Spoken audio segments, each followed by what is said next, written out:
Okay, well, I think I'm just going to start so that we don't get off schedule like yesterday. Okay, so for the second talk of this morning is going to be given by Joan Mora, who is professor in the Department of Modern Languages, Literatures and English Studies at the University of Barcelona in Spain. And his research examines the role of individual factors in the development of L2 speech and oral fluency and the acquisition of L2 phonology, also a broad spectrum of research. He's a member of the GRAL research group currently investigating the effects of age, input and aptitude in the acquisition of English as a foreign language. The other presenter is Miren Adrian Vinagre, who is a postgraduate researcher also at the University of Barcelona, currently working on her dissertation with Joan Mora. And her research connects the bilingual mental lexicon to instruction and training interventions to understand whether short phonetic training interventions can be effective at improving the lexical encoding of phonological contrasts, which I think it's a really important direction that we should actually go towards. And so she also examines other connected issues such as proficiency to know when training would be most helpful, for example. And so I think her work has very important pedagogical implications, and so I'm really looking forward to reading more about your work soon. So I think this talk will be very, very interesting and build nicely upon the previous talk where we saw that input is very essential, right? The frequency, the quantity of input. And so here, essentially, what we see is an exploration of when we manipulate that input, can there be any consequences in the precision or the certainty that we have about lexical representations? So thank you. Join me in welcoming Joan Carles and Miren, and they will jointly present this research. Welcome. So thank you, Isabel, for the introduction. Thank you especially for organizing this wonderful workshop. I'm learning a lot. I'm enjoying it a lot. And it's been really, really inspiring. So this is going to be a joint presentation. We'll start and then Miren will continue. So this is about the potential effects of phonetic training at updating phonolexical representations. And it's also about training materials and how that might affect learners at different stages in their development. So this is data from a phonetic training study that we have kind of reanalyzed and focused on specifically for this particular workshop.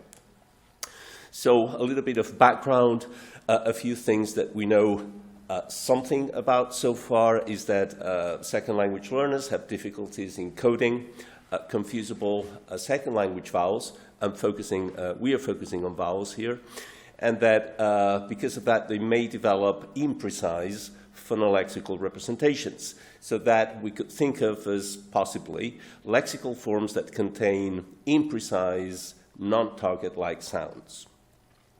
So these imprecise lexical encoding has the consequence often of activating lexical representations that do not match the auditory input, and that might slow down processing, especially for sounds that have been lexically encoded in a confusable manner. And research has shown that this is the case for a variety of language combinations and also in a variety of learning contexts. Still, updates in the mental lexicon seems to be possible, and this has been shown to be the case for after short word learning paradigms or after perceptual high variability phonetic training. And we also know that these updates might depend on the age of words, so that is when words are learned. So our question here in general is what can help improve the lexical encoding of phonological contrasts and the conditions where learners are receiving very little input. So we're thinking here of a typical foreign language instructional setting where learners acquire the language doing 3 hours of instruction per week or something along those lines. So is it explicit pronunciation instruction effective at helping the lexical encoding of difficult contrasts, or maybe pronunciation-focused task-based activities, or maybe phonetic training in the perception and production of L2 sounds, which is what we're focusing mainly here. I think overall we have little research having been conducted and little evidence on the effectiveness of phonetic training in helping learners encode phonological contrasts lexically, in helping learners improve the way they phonologically represent words, and in general in helping learners improve their overall pronunciation. So what we're trying to get at here is to what extent high variability phonetic training can be helpful or not at improving the lexical encoding, and maybe as a consequence also improving phonolexical representations. So we know that in general high variability phonetic training is effective at improving the perception and production of L2 sounds. But really the question we want to address here is to what extent it can really be effective at improving the perceptual sensitivity when you have a difficult phonological contrast that is appearing, that is presented in a lexical context. And to what extent it can also be helpful at improving the pronunciation of words when elicited in a sentence context. We also, I think, expect that some learners would have developed more precise lexical encoding of difficult phonological contrasts than others, depending on their experience, depending on how much training they have in the language, depending on how proficient they are. So we are also going to address a second question here, and that is to what extent HVPT is effective at improving the lexical encoding of a contrast, but also depending on the extent at which they have been able to encode it lexically. And we also know that training stimuli may have an effect on training benefits. We are thinking here of training, of phonetic training based on syllables or isolated non-words, or using words with lexical context. So a third research question is to what extent do phonetically oriented versus lexically oriented training might produce differential training gains in second language learners that differ in how precisely they have encoded a difficult phonological contrast in the mental lexicon. So we are using a data set from a phonetic training study with 102 experimental participants. There were upper, intermediate, advanced in English. We did a phonetic training, we implemented a phonetic training paradigm with 4 40-minute sessions. So this is relatively short, rather intensive. And in each one of these sessions, the participants went through a series of 3 tasks.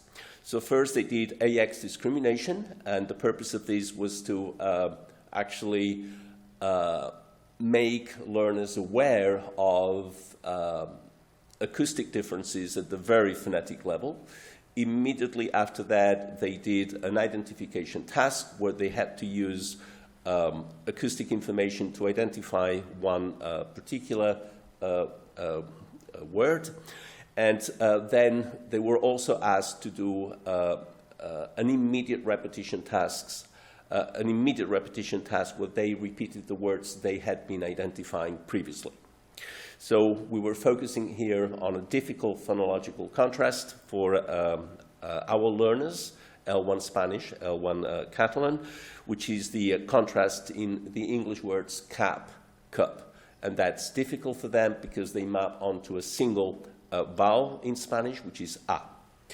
So we pre-tested them and post-tested them on a number of tasks. They did an ABX categorical perception task. We asked them to do a lexical decision task, and they also did a delayed word repetition task, and then a delayed sentence repetition task, where they heard sentences, and we had target words embedded in those sentences for them to repeat. So we're focusing here on the lexical decision task, and what they did with the target words that were embedded in sentences. So the lexical decision task was short. It was not very long, so that must be taken into account, I think, when interpreting the results. So it contains 28 target trials. And here we measured the proportion of correctly identified non-words, so the amount of non-word rejection, really. Then in the delayed sentence repetition task, we also had a relatively small data set. There were 16 trials that were each repeated twice. And this is what it looked like. They first saw a sentence on the screen of the computer. Then the sentence disappeared. They heard the computer spoken by a native English speaker. Then there was a delay. They heard the beep sound, and they were asked to produce the sentence. And so they would have to produce a sentence like, he looked at the map to find his way, and the word map would be our target. And then we took an acoustic measure of how accurately they had produced the vowel in that context. This Mahalanobis distance, after normalizing the vowels, is a distance between each one of the tokens produced for one vowel compared to the centroid of the other vowel. So we measured those distances for every single token of all of the vowels that they produced, whether they be ash or wedge, so the vowel in cap or the vowel in cup. And we actually took two acoustic distance measures to measure the effect of the training. So one was a measure that would get us how far they were improving with respect to native speakers. So this is what we are going to call here a between measure. So between learners and native speakers producing the same vowels in the same words in the same context, but also a measure of how much the training was effective at improving how distinctly they could produce the two vowels. So we move on to the results that Miren will explain. Okay, so now let's see what our data suggests. First one, we wanted to look at the effectiveness on the training on perceptual sensitivity to the contrast and also on their phonolexical representations, right?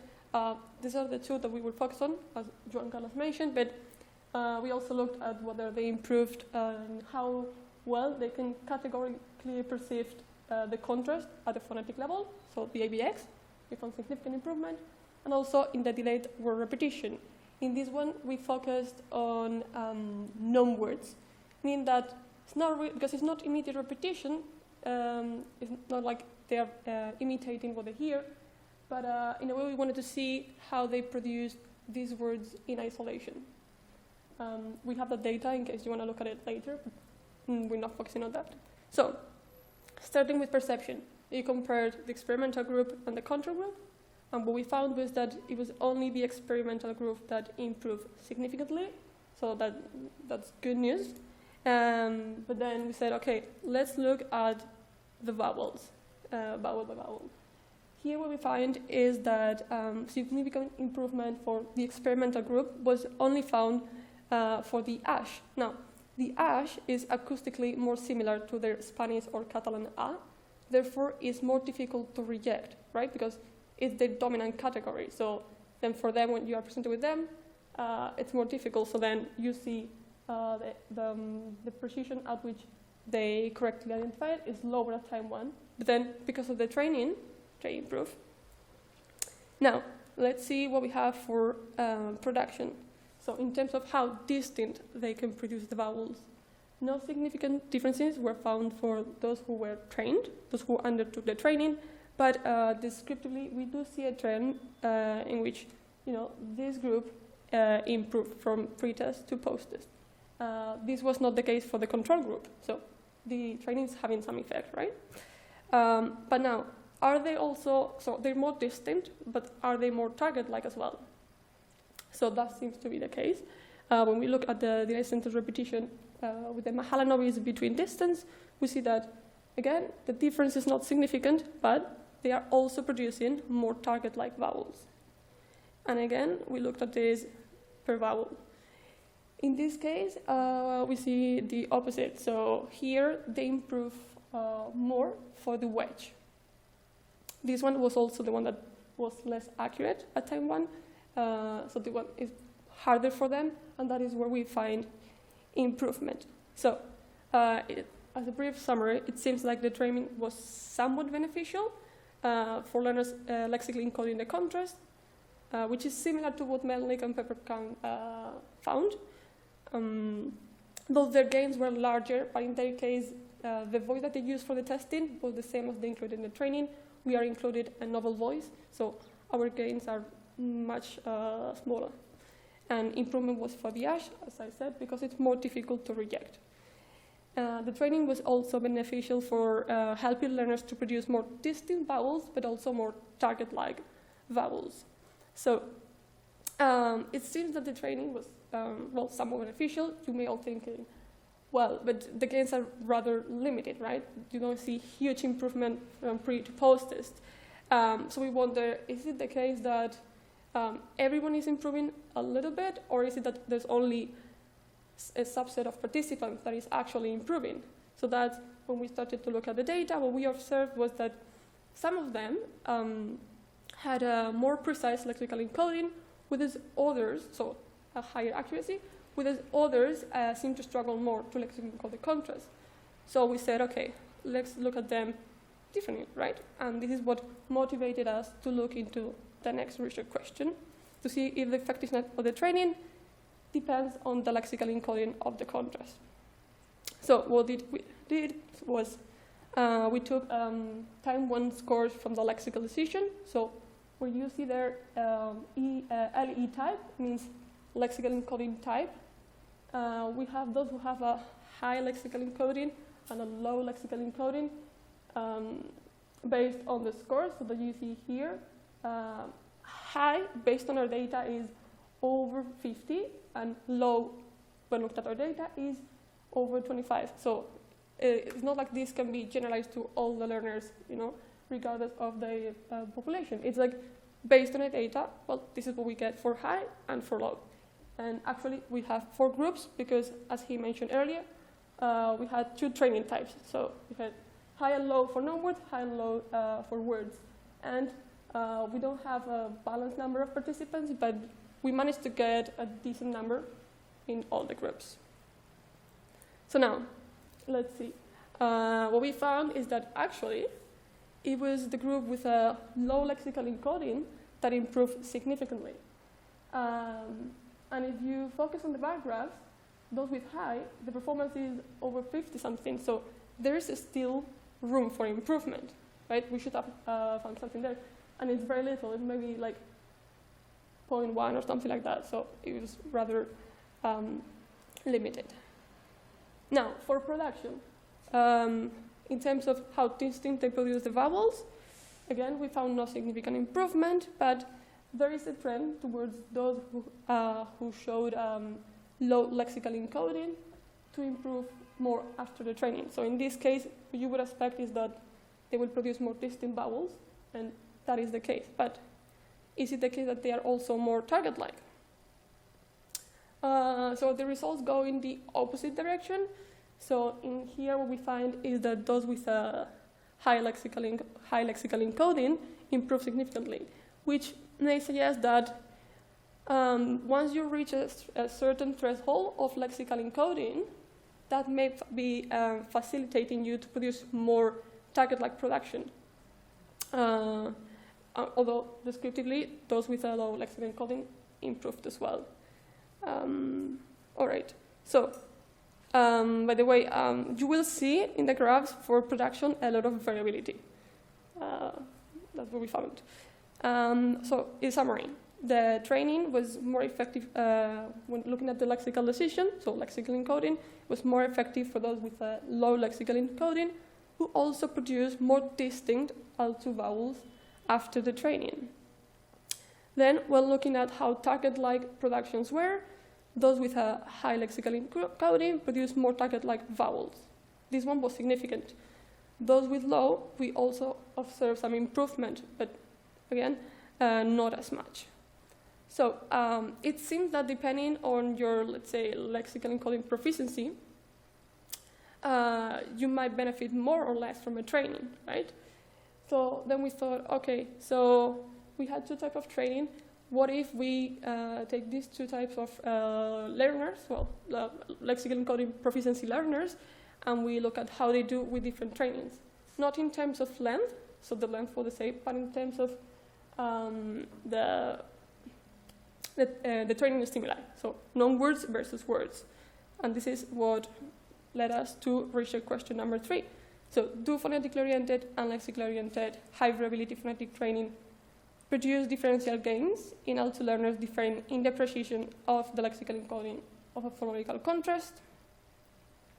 So, here you see non-word group, word group, and then high-low. All right. Again, well, it goes in line with what we found before. Those with a low lexical encoding seem to improve significantly regardless of the training type that they are receiving. Let's see if production goes in line or not. It didn't change. It's loading.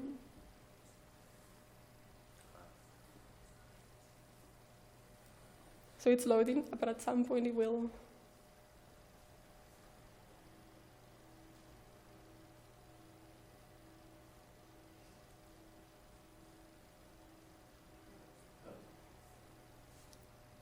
Okay, and now again we look at vowels. So interestingly, those with a low lexical encoding improve for both vowels and in both training types. Now, for production, we see again that there is a trend towards a lexically oriented training to be more beneficial regardless of whether you have a high or low lexical encoding. So, what about target-like production? Again, goes the opposite direction. So we see that those with a high lexical encoding and low lexical encoding, in general, improve more from the phonetically oriented training. So this was a little bit difficult to interpret, right? So what was clear is that for lexical encoding, both trainings are equally effective. Okay, for learners with a low lexical encoding. When it comes to production, for producing more distinct L2 vowels, both groups improve more with the lexically oriented training. But when looking at how target-like they were, it was actually the phonetically oriented training that was more beneficial. We need to take into account that those with in the non-word group, they perform significantly worse at time 1. So maybe that's why results do not go in line. So we are partially answering the questions. We would like to see what you think based on this data. But the conclusion is that the training, well, is somewhat beneficial for improving how precisely they encode the contrast. It also led to more distinct L2 vowels, so producing more distinct L2 vowels and also more target-like. Now, learners with not poor, it's low lexical encoding, ignore the poor in there, benefited more from the high variability phonetic training, regardless of whether it was phonetically or lexically oriented training, And then for producing more distinct L2 vowels, it was actually the lexically oriented training that seemed to be more beneficial. Now, what about the future? Where are we going to? This is a little bit of what we're going to do as part of my PhD. We're going to look at the role of vocabulary size in the development of L2 phonology. We're going to explore pre-lexical and lexical levels.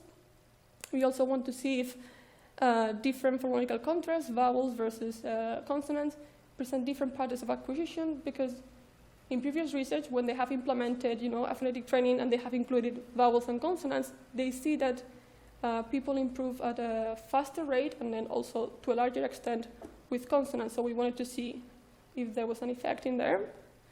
We also wanted to test if, learners with different vocabularies benefit more for maybe perception-only training or perception and production, because there is some research out there saying that, is it including production good at the earlier stages or not?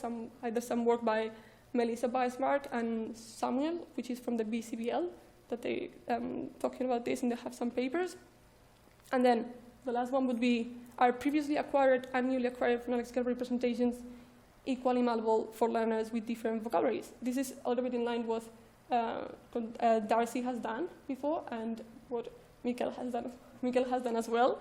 But in terms of the word that we have learned a long time ago as opposed to word that we have learned recently, when our learners with a small vocabulary, does it really matter or not? So just a little bit, this is basically the title, a cross-sectional study on the role of high school learners, so different population, on L2 vocabulary size, on L2 phonological development. Just so that you get a general idea, this is what we're going to get. So high school learners, the idea is to find small, mid, and large vocabularies, hopefully. And then we're looking at a vowel contrast and at a consonant contrast. Then, as for the research design, so we have some tests that measure their vocabulary, and then we have some word learning tasks that we have included to do this comparison of words that they already know as opposed to words that they know now. Then for pre-test and post-test and delayed post-test, what we find is, as I said before, we're testing them at pre-lexical but also lexical level. So the idea is also to include a listening task and a delayed interpretation task that does not only test words in isolation. It's a little bit moving on to words in context, okay? And the training, it's like a transition from something that we see most of the time, which the symbol that we had that has an AX discrimination task, identification task, and interpretation, and then we move to communicative task. I'm not going to explain the first type because you're probably familiar with that, but then what do I mean by it? The communicative task. So there will be something like a listening task, like the one that you have seen, that you can see here. So they have a language box where they have multiple words, right? And then they listen, they hear listening, and there are some gaps, and they refer in the minimal part that we are training them on. And they have to listen to it and see, is it A or B? So it's no longer in isolation, now it's in the context of a conversation, something that happens in real life. And then for production, we're going to do also a communicative task. So it's like role-play task whenever they go to restaurants or making decisions on what to buy, map task. I don't know if you're familiar with this. But the idea is also, again, to train them on how to use these words in a context. So it's moving from only training in isolation to, let's include this so that they can get some experience with the target words, and then let's make it more demanding, let's make it more real as well, and words appear in a context. All right, so we would like to thank you for listening, and also the researchers that you see here, because they were actually the ones who collected this data, and otherwise we would not have been able to do this presentation. And thank you.